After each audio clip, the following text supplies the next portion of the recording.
불안한 당신에게 오늘은 네 번째 이야기를 그 내용을 가지고 한번 다뤄보고 싶습니다.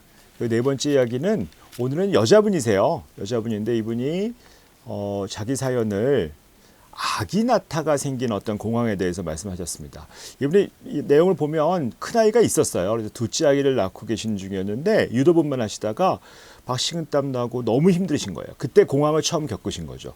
의외로 이렇게 출산하시면서 공황을 겪으시는 분 상당히 있습니다. 뭐 임신이 되시고 배가 불러지면서 공황을 겪으시는 분도 있고 출산 경험이 있으시면서 공황을 겪으시는 분도 있거든요.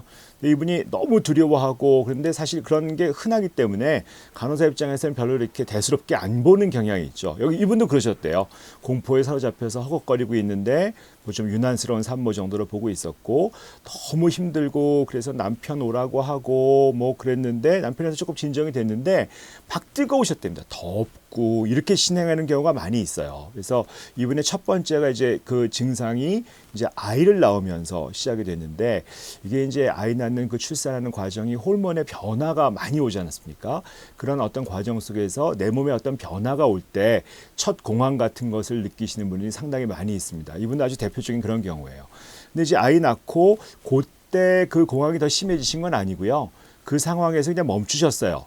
괜찮으셨는데 이제 둘째 낳고 이분이 뭐 다른 곳에 살다가 주말 부부셨답니다. 이제 둘째까지 낳다 보니까 이제 남편하고 그래서 결국 남편이 직장 있는 곳으로 이사를 가셨대요.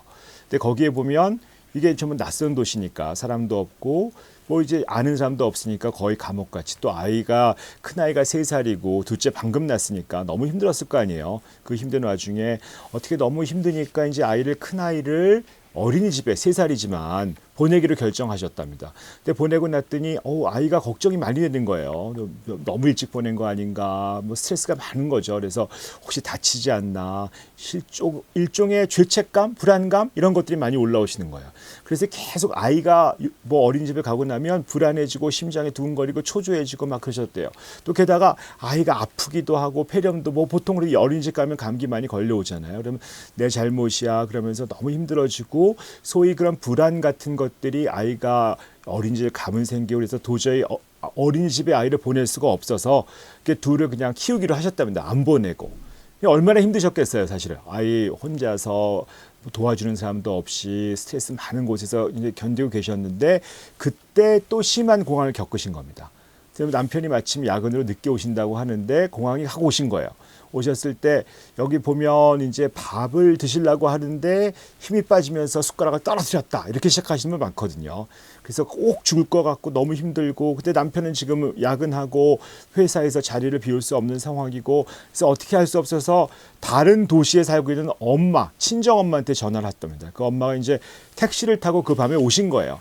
근데 그 사이에 일단 공황은 좀 진정이 되거든요. 공황이라고 하는 것 자체가 내가 왔던 불안이 한꺼번에 확 밀려오는 거기 때문에 그렇게 사실은 오래 가질 않아요.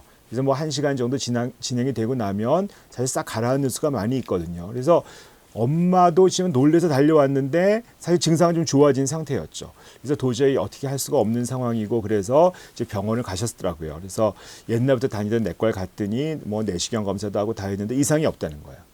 그래도 증상이 계속 있었어요. 그래서 이제 한의원을 그래서 우리가 보면 나중에 저희가 학회에서 조사한 것도 있는데 공황장애가 있을 때 정신과에 금방 오시는 경우는 거의 없으십니다. 내과 다녀보고 한의원 다녀보고 이분도 또 그런 길을 또 그대로 가셨어요. 그래서 스트레스랑 화병, 뭐 침도 맞으시고 마사지 치료 같은 것도 받으셨는데 별로 좋아지지 않은 상태에서 체중이 15kg이나 빠졌답니다. 이게 사실 요즘에 다이어트 원하시는 분도 있지만 나 살 좀 빠졌으면 좋겠어 하시지만 이게 아파서 빠지시는 살은 너무너무 힘드신 거예요. 그래서 이제 멍해지고 불안해지고 그럴 때 남편이 아무래도 당신 너무 힘든 것 같다. 혹시 산후 우울증 아니냐. 그래서 정신과에 가봐라. 처음에는 너무 짜증을 내고 남편도 못 알아주는 것 같아서 화가 나셨대요. 그래도 이제 정신과 가서 얘기 들어보고 그제서야 이제 공황장애라는 걸 처음 아신 거죠. 그래서 치료받으면 나을 수 있다는 걸 아시게 되고 약도 드시면서 회복이 되신 겁니다. 결국 이런 분은 내가 정말 공황장애라는 걸 모르고 단순히 아이를 키우는 스트레스인 줄 알고 그런 상황에서 이렇게 오랫동안 고생하시면서 힘드셨던 거거든요. 이분이 이제 여기다 쓰신 게 있으세요. 결국 마지막에 보면 서두르지 말고 천천히 하자. 어쨌든 누구한테는 올 수 있는 공황장애가 내가 왔을 뿐이다. 그리고 나는 힘들어서 온 것뿐이고 나는 그것을 분명히 잘 넘어갈 수 있을 것이고 당당히 넘어섰다. 이렇게 이제 문장을 마무리하셨거든요. 그래서 이런 어떤 임신과 출산 과정 안에서도 공황이 올 수 있고 그것을 빨리 알아차리시고 병원에 가시는 게 중요하다. 이분의 사례에 대해서 정신과 선생님이 여자가 남자보다 불안에 더 민감한 이유에 대해서 이런 좀 자세한 설명을 해주셨어요. 실제로 여자가 남자보다 훨씬 불안에 민감합니다. 모든 불안 장애가 남자에 비해서 여자가 높거든요.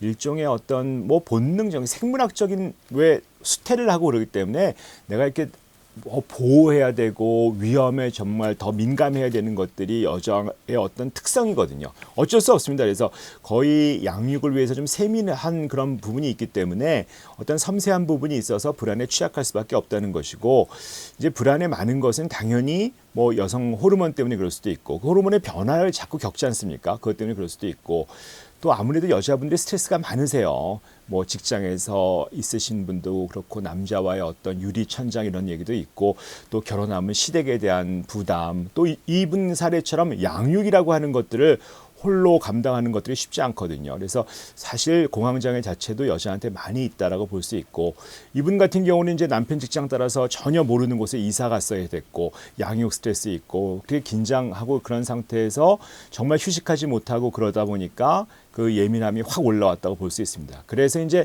이렇게 본인이 스트레스를 많이 받고 계실수록 본인이 굉장히 날로 예민해지고 있다는 것들을 좀 빨리 알아차리시고 이완, 산책, 음악, 여행 이런 걸로 해서 좀 쉬게 하셔야 되거든요.